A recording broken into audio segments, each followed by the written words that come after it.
राजस्थान के विधानसभा चुनाव के साथ साथ मध्य प्रदेश और छत्तीसगढ़ के विधानसभा चुनाव में प्रचंड जीत हासिल की है भारतीय जनता पार्टी ने।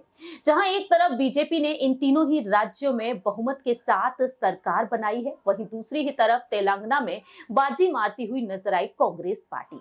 ऐसे में देखा जा रहा है कि अब किस तरह से कांग्रेस की अहम रणनीतियां रहेंगी इन तीनों ही राज्यों यानी कि मध्य प्रदेश, राजस्थान और छत्तीसगढ़ के लिए आने वाले समय के लिए।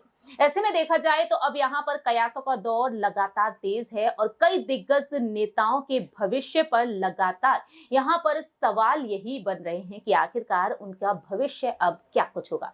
बात करेंगे इस खास रिपोर्ट के जरिए राजस्थान के पूर्व मुख्यमंत्री, जादूगर कहे जाने वाले अशोक गहलोत के बारे में।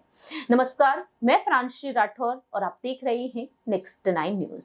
जी हाँ, अशोक गहलोत जिन्होंने राजस्थान में मुख्यमंत्री पद को तीसरी बार संभाला, लेकिन देखा गया कि इस बार भी कहीं ना कहीं वह मुख्यमंत्री बनते हुए नजर आएंगे, क्योंकि अशोक गहलोत ने पूरे ही गर्व के साथ कहा था, उनका कहना यही रहा था कि राजस्थान में सत्ता में कांग्रेस पार्टी ही आएगी। न सिर्फ अशोक गहलोत बल्कि राजस्थान के पूर्व डिप्टी सीएम सचिन पायलट भी। अब देखा जाए, सरदारपुरा से गहलोत ने चुनाव जीते हैं तो वहीं टोंक से जीत हासिल की है सचिन पायलट ने। लेकिन अब सवाल यहाँ पर ये खड़े होते हैं कि राजस्थान में कांग्रेस हार तो गई, लेकिन अब राजनीतिक भविष्य क्या कुछ होगा इन दिग्गज नेताओं का।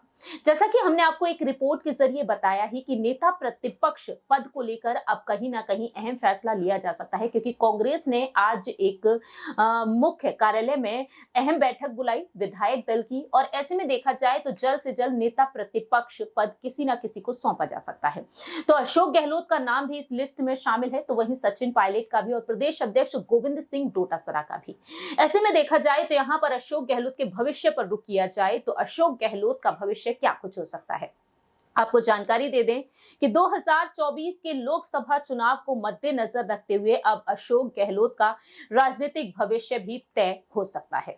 जी हां, जो सूत्रों के मुताबिक दावे किए जा रहे हैं, अब यहां पर मंथन शुरू हो चुका है कांग्रेस पार्टी का। दरअसल आज जो कांग्रेस विधायक दल की बैठक हुई है, ऐसे में बैठक के बाद सूबे के निवर्तमान मुख्यमंत्री और पार्टी के वरिष्ठ नेता अशोक गहलोत का कहना यह रहा कि बैठक बहुत अच्छे माहौल में हुई।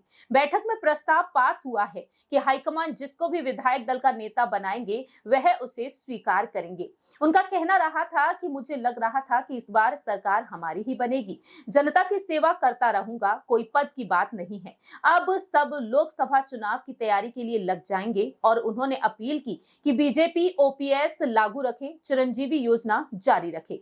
तो सीएलपी की बैठक के बाद यहाँ पर साफ तौर पर कहना रहा है अशोक गहलोत का। लेकिन सचिन पायलट कहते हैं कि कांग्रेस की परंपरा की है कि विधायकों की बैठक में प्रस्ताव पारित होता है। सभी विधायकों ने आम सहमति से आलाकमान पर फैसला छोड़ा है, सार्थक बैठक हुई है। लेकिन दूसरी ही तरफ सचिन पायलट का कहना रहा कि कांग्रेस की परंपरा है कि विधायकों की बैठक में प्रस्ताव पारित होता है, सभी विधायकों ने आम सहमति से आलाकमान पर फैसला छोड़ा है, सार्थक बैठक हुई है। आज की मीटिंग सिर्फ विधायकों से राय लेने की थी।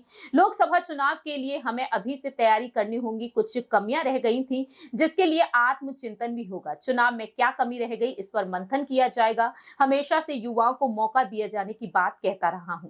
अब देखा जाए तो यहाँ पर अशोक गहलोत और सचिन पायलट ने साफ तौर पर अपनी बात रखी है, यानी कि अब आगामी लोकसभा चुनाव की तैयारियां की जाएंगी इन दोनों ही नेताओं की तरफ से, पूरे कांग्रेस खेमे की तरफ से। तो देखना यही होगा कि आखिरकार लोकसभा चुनाव में क्या कुछ नई नई रणनीतियां देखी जाएंगी गहलोत और पायलट की तरफ से। और ऐसे में देखा जाए जो 28 राजनीतिक दल एकजुट हुए हैं इन लोकसभा चुनाव के लिए, देखना होगा कि आखिरकार कितनी लोकसभा सीटें इंडिया गठबंधन अपनी तरफ करते हुए नजर आएगी, क्योंकि ये पांचों ही राज्यों के विधानसभा चुनाव सेमीफाइनल की तरह माने गए और इन पांचों राज्यों में से 3 राज्यों में बीजेपी ने जीत हासिल की है। देखना होगा कि अशोक गहलोत की रणनीतियां कितनी रंग लाएंगी।